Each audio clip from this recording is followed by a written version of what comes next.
സ്വർലോകനാടന്റെ നിത്യനാടാം ലോകം എന്നു ഞാൻ കാണുമാ നിത്യത. ഹായൻ പ്രേമമേ ഹാമേ ലോകമേ, ഹായൻ പ്രേമമേ ഹാമേ ലോകമേ എന്നു ഞാൻ കാണുമാ നിത്യത, എന്നു ഞാൻ കാണുമാ നിത്യത. Praise the Lord.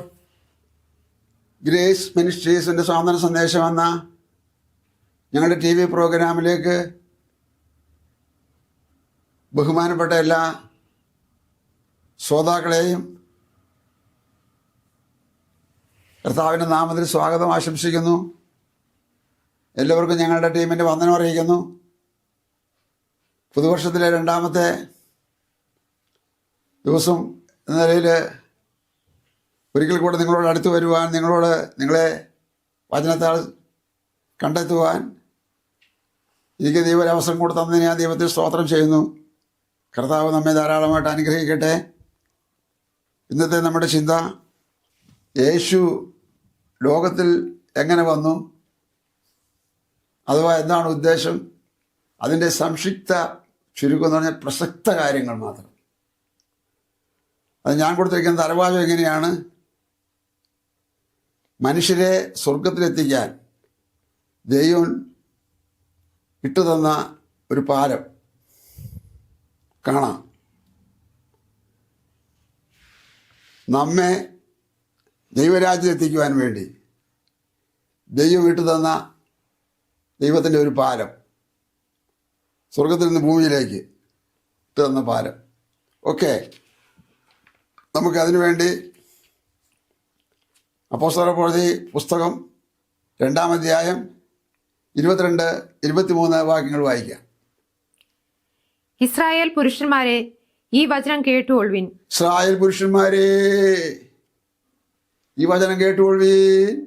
നിങ്ങൾ തന്നെ അറിയും പോലെ ദൈവം അവനെ കൊണ്ട് നിങ്ങളുടെ നടുവിൽ ചെയ്യിച്ച ശക്തികളും അത്ഭുതങ്ങളും അടയാളങ്ങളും കൊണ്ട് ദൈവം നിങ്ങൾക്ക് കാണിച്ചു തന്ന പുരുഷനായി, നസ്രയനായ യേശുവിനെ ദൈവം തന്റെ സ്ഥിര നിർണയത്താലും മുന്നറിവിനാലും ഏൽപ്പിച്ചിട്ട് നിങ്ങൾ അവനെ അധർമ്മികളുടെ കയ്യാൽ തർപ്പിച്ചു കൊന്നു. ദൈവമോ മരണപാശങ്ങളെ അഴിച്ചിട്ട് അവനെ ഉയർത്തെഴുന്നേൽപ്പിച്ചു. അടുത്തത്, മരണം അവനെ പിടിച്ചു വെക്കുന്നത് അസാധ്യമായിരുന്നു. മരണം അവനെ പിടിച്ചു വെക്കുന്ന അസാധ്യമായിരുന്നു. ഇതെൻ്റെ ശ്രോതാക്കൾക്ക് അധിക പേർക്കും സുപരിചിതമാണ്, അറിയാവുന്നതാണ്.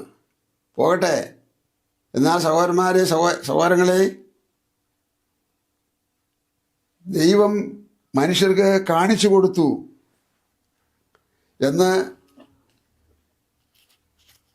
ഭക്തനായ പത്രോസ്ലീഹ പ്രസംഗിക്കുമ്പോൾ ഒരു പ്രത്യേക കൂട്ടത്തെ അഭിസംബോധന ചെയ്തുകൊണ്ടാണ് പ്രസംഗിച്ചത്. ആ കൂട്ടം ഇസ്രായേൽ ജനമാണ്. ഇസ്രായേൽ ജനം പെന്തക്കോസ്ത് പെരുന്നാളിന് യെരുശലേം എന്ന ദേശത്ത് കൂടി വന്നവരാണ്. അങ്ങനെ പെരുന്നാളിൻ്റെ ആരവാരത്തിലായിരിക്കുമ്പോൾ ഒരു ചുരുക്കം ആൾക്കാർ വേറൊരു വീട്ടിലിരുന്ന് പ്രാർത്ഥിക്കുന്നു. ഒരു മാളിക മുറിയിൽ ഇരിക്കുന്നതാണ് അവിടെ വായിക്കുന്നത്. ആ മാളിക മുറിയിൽ നിന്ന് പ്രാർത്ഥിക്കുന്ന ഇവരെ ദൈവം പരിശുദ്ധാത്മാവിൽ നിറച്ചു. ആ സംഖ്യ 120 പേരായിരുന്നു. 120 പേരിൽ 11 അപ്പോസ്തലന്മാരുടെ പേരെഴുതിയിട്ടുണ്ട്. സഹോദരിമാരെ എന്ന് സംബോധന ചെയ്തിട്ടുണ്ട്. എന്നാൽ ഒരു സഹോദരിയുടെ പേര് എടുത്തെഴുതിയിട്ടുണ്ട്. അത് യേശുവിൻ്റെ അമ്മയായ മറിയ എന്നാണ്. സഹോദരിമാരെന്ന് പറയുകയും ഒരാളുടെ പേര് മാത്രം എടുത്തു പറയുകയും ചെയ്യുന്നത് അത് ഒരു സുഖകരമായി നമുക്ക് തോന്നുകയില്ല.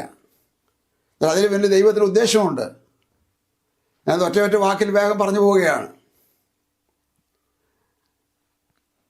യേശുവിൻ്റെ അമ്മയായ മറിയയും 11 അപ്പോസ്തലന്മാരും മറ്റുള്ളവരുമായിരിക്കുന്ന എല്ലാവരോടും ചേരുന്ന 120 പേർ, യേശുവിന് പിന്നാലെ അനുഗമിച്ചവർ, മാനസാന്തരപ്പെട്ടവർ,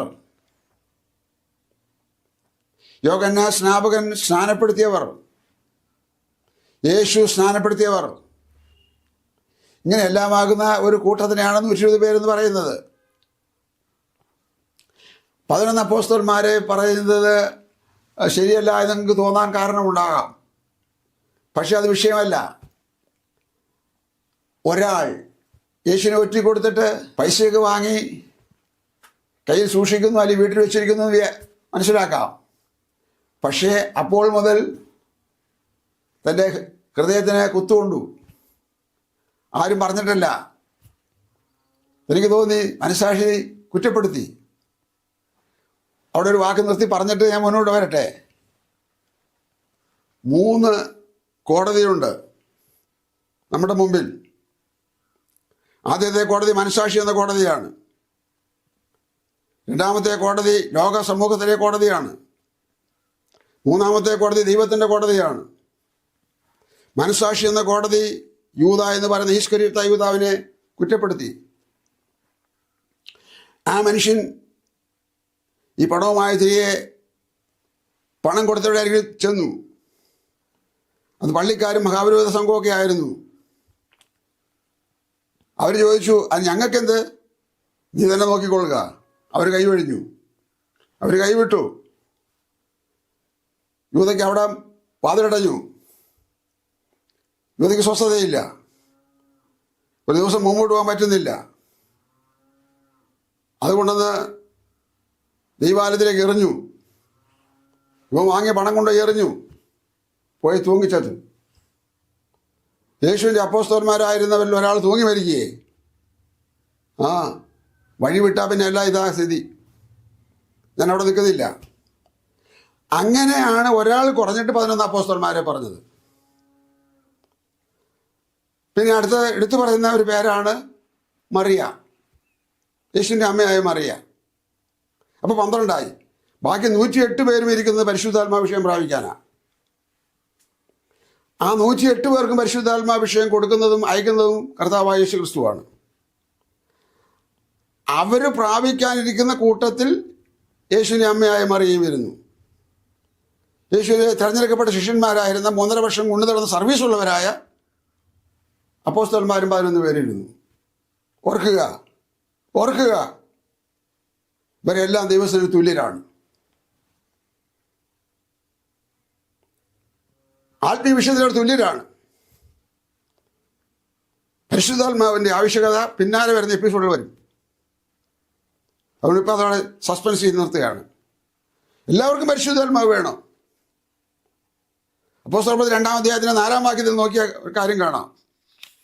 പെട്ടെന്ന് 2:4 എല്ലാവരും പരിശുദ്ധാത്മാവ് നിറഞ്ഞവരായി ആത്മാവ് അവർക്ക് ഉച്ചരിപ്പാൻ നൽകിയതുപോലെ അന്യഭാഷകളിൽ സംസാരിച്ചു തുടങ്ങി. എല്ലാവരും പരിശുദ്ധാത്മാവ് നിറഞ്ഞവരായി. ഒരാളും മാറിയില്ല. മുൻവാക്യങ്ങൾ പറഞ്ഞിട്ടുണ്ട്, എല്ലാവരും ഒരുമനപ്പെട്ടിരുന്നു. 10 നാളിരുന്നു. 10-ാം നാളിലാണ് പരിശുദ്ധാത്മാവ് വന്നത്. ഇപ്പോഴത്തെ ചർച്ച അതല്ല. അപ്പം അതുകൊണ്ട് അതും നിർത്തിവെക്കട്ടെ. എല്ലാവരും പരിശുദ്ധാത്മാവിൽ നിറഞ്ഞു. ഈ 11 അപ്പോസ്തലന്മാരും സ്ത്രീകളും പുരുഷന്മാരും കന്യാമറിയാം പരിശുദ്ധാത്മാവിൽ നിറഞ്ഞു. എല്ലാവരും തുല്യരും, എല്ലാവരും മനുഷ്യരും. എല്ലാവരും മനുഷ്യരാകുമ്പോൾ എല്ലാവരും ബലഹീനരും. എല്ലാവരും ദൈവശക്തിയുടെ താഴെ ദൈവശക്തി പ്രാപിക്കണം. അതിനുവേണ്ടി എല്ലാവരും പരിശുദ്ധാത്മാവ് നിറഞ്ഞു. സ്തോത്രം. കാര്യം മനസ്സിലാക്കാൻ ഇടയാകട്ടെ. 2:24 വാക്യം ഒന്നുകൂടെ വായിക്കാമോ? 2:24 വാക്യം. ദൈവമോ മരണപാശങ്ങളെ അഴിച്ചിട്ട് അവനെ ഉയർത്തെഴുന്നേൽപ്പിച്ചു.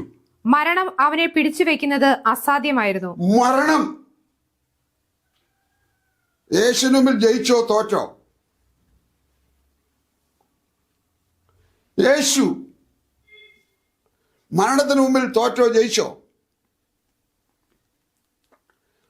പ്രവചന പുസ്തകങ്ങളുടെ നിവൃത്തീകരണത്തിന് വേണ്ടി 2 രാപ്പകൽ യേശു, കൃത്യം പറഞ്ഞാൽ 2 രാപ്പകലുമില്ല, ഓട്ടെ അങ്ങനെ പറയാം, യേശു കല്ലറയിൽ ഇരുന്നു.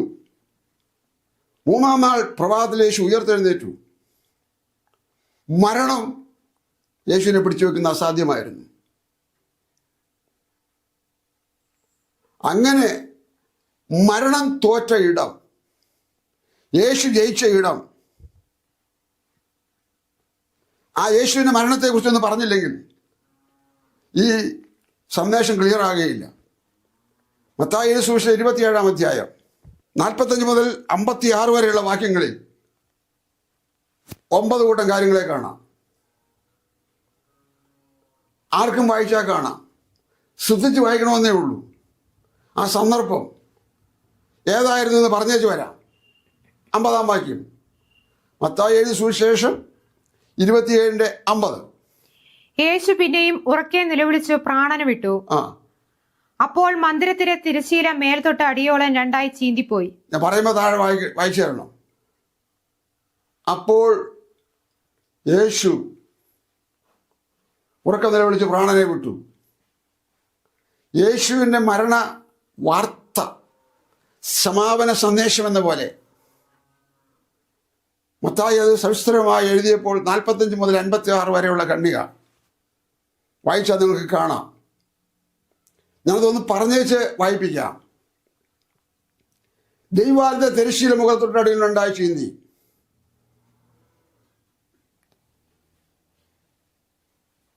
ഭൂമി കുലുങ്ങി,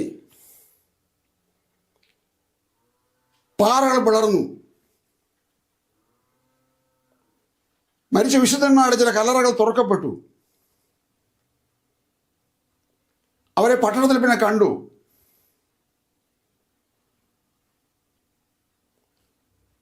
ശതാധിപൻ ഏറ്റവും ഭയപ്പെട്ടു, ഉറക്കെ വിളിച്ചു പറഞ്ഞു. പറഞ്ഞത് ഇങ്ങനെയായിരുന്നു: ഇവൻ ദൈവത്തിനായ ഒരു സത്യം.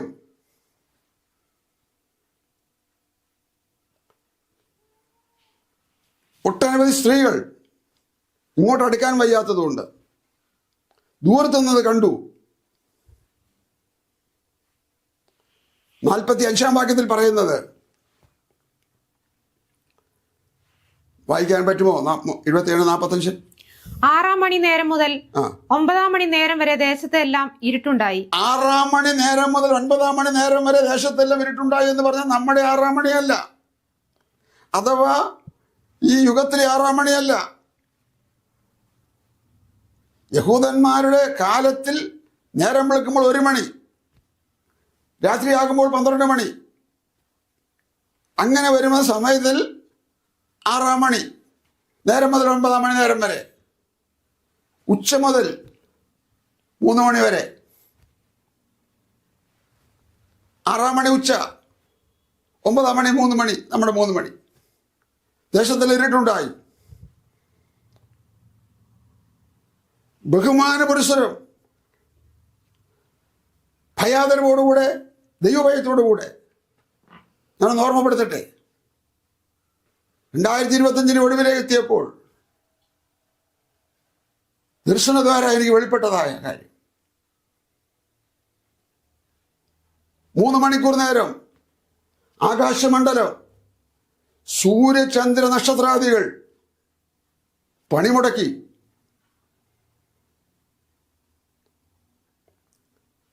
ഭൂമി കുലുങ്ങി, പാറകൾ പിളർന്നു. ദൈവത്തെ ദേശം 2 ചീന്തി. അതെ, മരിച്ച വിശുദ്ധന്മാരായ പലരുടെയും കല്ലറകൾ തുറക്കപ്പെട്ടു. അവരെ പിന്നെ പലരെയും ഉയർത്തെഴുന്നേറ്റവരെ പട്ടണത്തിൽ കണ്ടു. ശതാധിപൻ വിളിച്ചു പറഞ്ഞു. സ്ത്രീകൾ ദൂരത്ത് നിന്ന് നോക്കി. യേശുവിൻ്റെ മരണം സൂര്യൻ, ചന്ദ്രൻ, നക്ഷത്രം ഇരുട്ടാകത്തക്കവണ്ണം പ്രകാശം കൊടുക്കാതിരുന്നെങ്കിൽ, ഭൂമിയിൽ യുദ്ധങ്ങൾ ഉണ്ടായപ്പോഴും, ഭൂമി കുലുക്കമുണ്ടായിട്ട് ഒത്തിരി പേർ ഒരുമിച്ച് മരിച്ചപ്പോഴും, ഇങ്ങനെ ഭൂതലത്തിൽ ഒരുപാട് പ്രതിസന്ധികളും പ്രശ്നങ്ങളും യുദ്ധങ്ങളും വെടിവയ്പ്പുകളും മരണങ്ങളും കലാപങ്ങളും ഉണ്ടായപ്പോഴും ഒരിക്കൽ പോലും സൂര്യൻ അനങ്ങിയിട്ടില്ല എന്ന് പറഞ്ഞാൽ തൻ്റെ ഡ്യൂട്ടി വിട്ട് മാറിയിട്ടില്ലെന്ന്. ചന്ദ്രന്റെ നക്ഷത്രങ്ങൾ അതുപോലെ തന്നെ. അപ്പോൾ ദൈവാലയം അറിഞ്ഞു എന്തോ സംഭവിക്കുന്നുവെന്ന്. കല്ലറകൾ അറിഞ്ഞു എന്തോ സംഭവിക്കുന്നെന്ന്. എല്ലാ കല്ലറകളും അറിഞ്ഞില്ല, വിശുദ്ധന്മാരുടെ ചില കല്ലറകൾ അറിഞ്ഞു. ഒന്നുകൂടി പറഞ്ഞ സെമിത്തേരി അറിഞ്ഞു. Praise the Lord. പാറകൾ അറിഞ്ഞു. ഭൂമി കുലുങ്ങി. ശതാധിപൻ ഭയന്നു. ഈ യേശുവിനെ ക്രൂശീകരിക്കുന്നതിൻ്റെ എല്ലാ ലീഡർഷിപ്പും ഇദ്ദേഹത്തിൻ്റെ കയ്യിലായിരുന്നു. കാൽവറിയിൽ യേശുവിനെ കുരിശിൽ തറച്ച് മരിച്ച് അടക്കപ്പെടുന്നത് വരെ ഡ്യൂട്ടി ഇദ്ദേഹത്തിനായിരുന്നു. അദ്ദേഹം ഭയന്ന് വിറച്ചു, ഞെട്ടി വിറച്ചു. ശതാധിപൻ, 100 പേരുടെ അധിപൻ, ധാരാളം പടയാളികൾ ഇതിന് കൂടെ ഉണ്ട്. ഭയന്നുപോയി. സെമിത്തേരി അറിഞ്ഞിട്ടും പാറകൾ അറിഞ്ഞിട്ടും ഭൂമി ആകമാനം അറിഞ്ഞിട്ടും ദൈവാലയം വിറച്ചിട്ടും മരിച്ച വിശുദ്ധന്മാരുടെ കല്ലറകൾ തുറക്കപ്പെട്ടിട്ടും ശതാധിപൻ കുറ്റമേറ്റ് പറഞ്ഞിട്ടും യേശുവിൻ്റെ മരണത്തെപ്പറ്റി അറിയാത്ത മൂഢന്മാരെ, നിങ്ങൾ കഷ്ടം, അയ്യോ കഷ്ടം പറഞ്ഞു വന്നത്. മരണത്തിൻ്റെ മുമ്പിൽ യേശു തോറ്റിട്ടില്ല. മരണം യേശുവിന് മുമ്പിൽ തോറ്റ് ചൊല്ലിട്ടു. ആ യേശുവിനെയാണ് അപ്പോസ്തലൻ വിളിച്ചു പറഞ്ഞത്, ഈ യേശുവിനെ ദൈവം കാണിച്ചു കൊടുത്തു. മുന്നോട്ട് വരാം.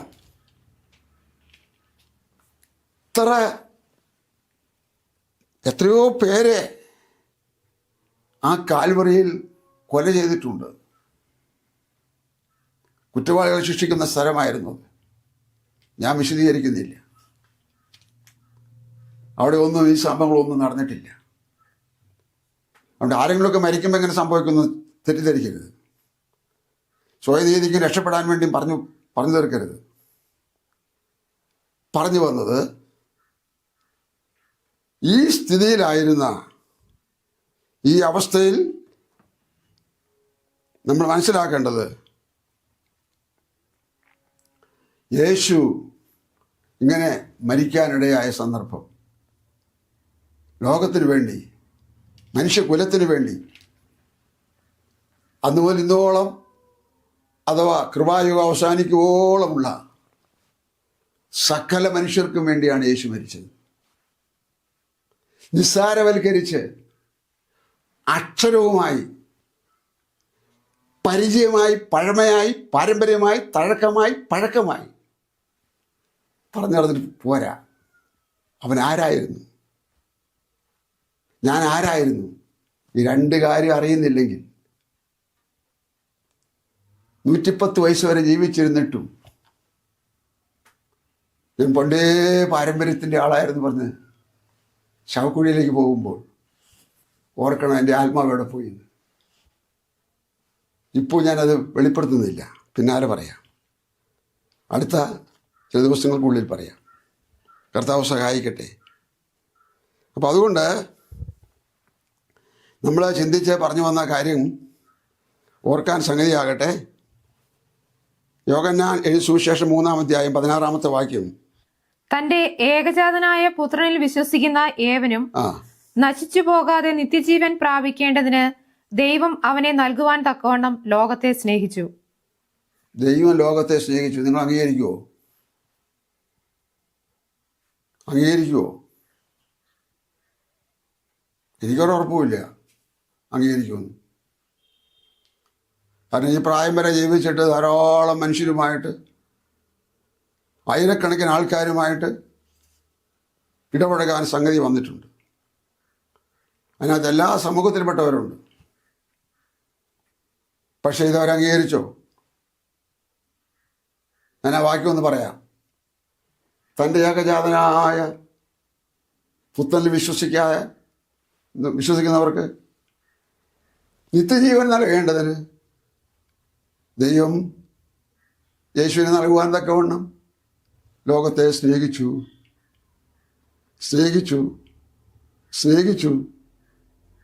ഓ പ്രൈസ് ദി ലോർഡ്. ദൈവം സ്നേഹിച്ച സ്നേഹത്തിനകത്തല്ലാത്ത ഒരാളുണ്ടോ? ഞാൻ അവർക്കൊരു പ്രസൻറ്റേഷൻ തരാം. നല്ല പ്രസൻറ്റേഷൻ തരാം.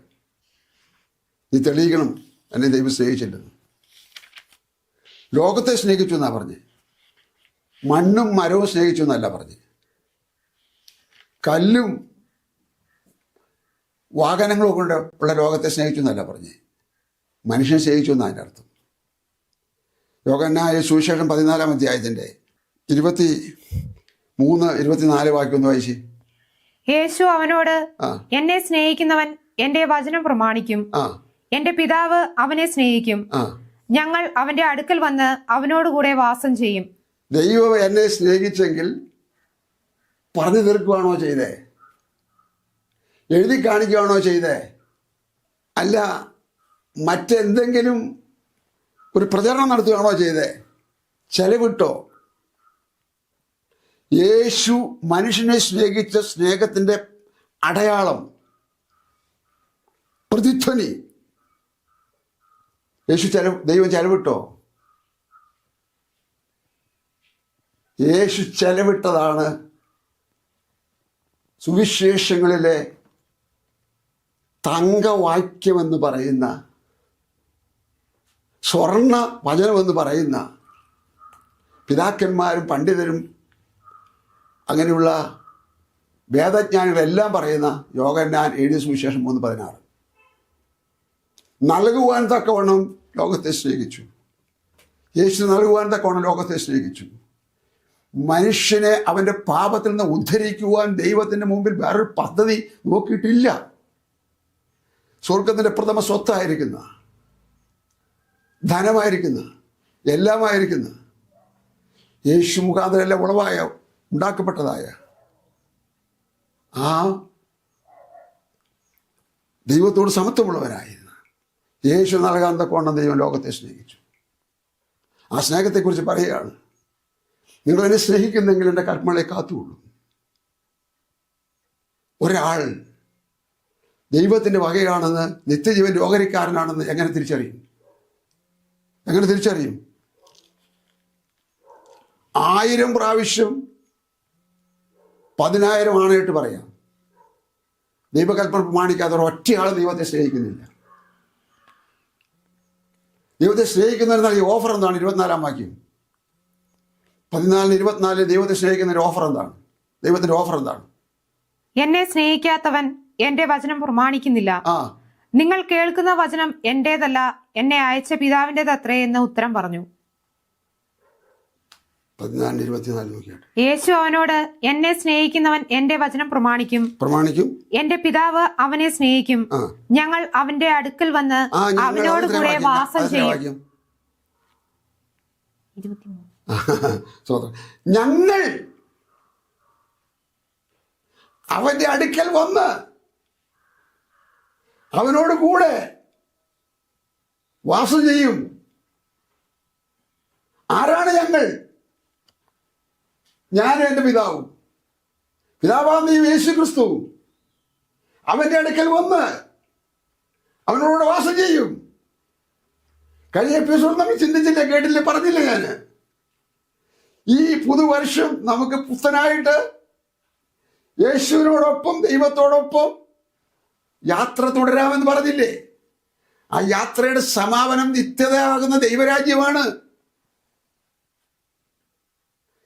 ഞങ്ങൾ ഒരുമിച്ച് അവൻ്റെ അടുക്കൽ വരും. കാരണം എന്താ? ഇവർ അവനെ സ്നേഹിക്കുന്നു. എന്താണ് അടയാളം? അവൻ്റെ കൽപ്പനകളെ പ്രമാണിക്കുന്നു. ഇത് പച്ചയായ പരമാർത്ഥമാണ്. 1 കൊരിന്ത്യർ ലേഖനം 16-ാം അധ്യായത്തിൽ 22-ാമത്തെ വാക്യം നോക്കി. ഈ പച്ചയായ പരമാർത്ഥത്തോട് മറുതലിക്കരുത്, മത്സരിക്കരുത്, സംശയിക്കരുത്, അവിശ്വസിക്കരുത്.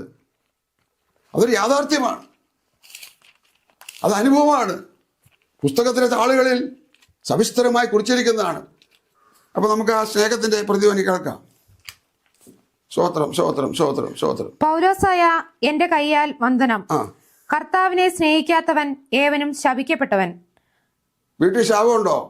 നൂറുകണക്കിന് ആൾക്കാർ പ്രാർത്ഥിക്കാനായി പലപ്പോഴായി വിളിക്കുന്നവരെ കുറിച്ച് ഞാൻ പറയാറുണ്ട്, നമ്മുടെ വീട്ടിൽ ശാപത്തിൻ്റെ വേട്ടയാടലാണ്. ഒന്ന് മാറുമ്പോൾ മറ്റൊന്ന്, ഒന്ന് മാറുമ്പോൾ മറ്റൊന്ന്, തീർന്നില്ല. ഒരാൾക്ക് മാറുമ്പോൾ മറ്റൊരാൾക്ക്, ഒരാൾക്ക് മാറുമ്പോൾ മറ്റൊരാൾക്ക്. ഒരിക്കലും സ്വസ്ഥതയില്ല, ഒരിക്കലും സ്വൈര്യമില്ല. എന്തെല്ലാം പണം ഉണ്ടായിട്ട്, എത്ര കോടി ഉണ്ടായിട്ടും, എത്ര ലക്ഷങ്ങൾ ഉണ്ടായിട്ടും, എത്ര ബാങ്ക് ബാലൻസ് ഉണ്ടായിട്ടും സ്വസ്ഥതയില്ല, കിടന്നുറങ്ങാൻ പറ്റുന്നില്ല, ഉറക്കമില്ല. ശാപത്തിൻ്റെ വേട്ടയാടലുണ്ടോ? ഞാൻ പറഞ്ഞ് നിങ്ങളെ ആരെയും ശാപത്തിലേക്ക് കൊണ്ടുപോകുന്നില്ല കേട്ടോ. സിസ്റ്ററെ അതൊന്നുകൂടി വായിക്കണം. കർത്താവിനെ സ്നേഹിക്കാത്തവൻ ഏവനും ശപിക്കപ്പെട്ടവൻ.